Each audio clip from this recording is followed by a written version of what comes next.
Eh, mulat. Eh, Bakit? Alam mo ba yung balita? balita. Alin, yung hiwalay na si, ano? Si... Hindi yun. Ay, hindi ba yun? Eh, anong balita?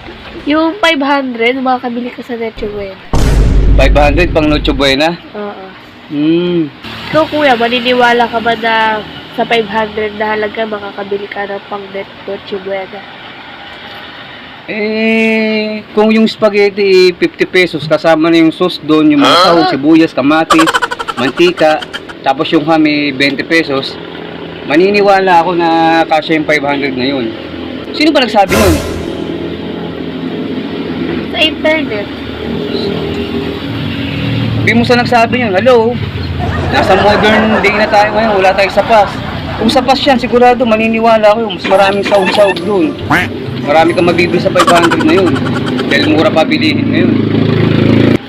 Sige nga kuya, i-challenge kita. O ano? Ano yung challenge mo? Bibigyan kita ng 500. Oh. What the fuck? Kailangan mo yun mapambili ng pang Noche Buena mo. Kapag nagawa mo yun, hindi na ka nasisingilin sa mga utang mo. Sigurado ka? Oo. Sige, payag ako dyan. O, ngayon na? Ngayon na ba? Oo. Okay na. So, 500 to ha. Sige, tayo mo ote ha. Bupure mo na yung listahan pagdating ko ha. Oo. Sige.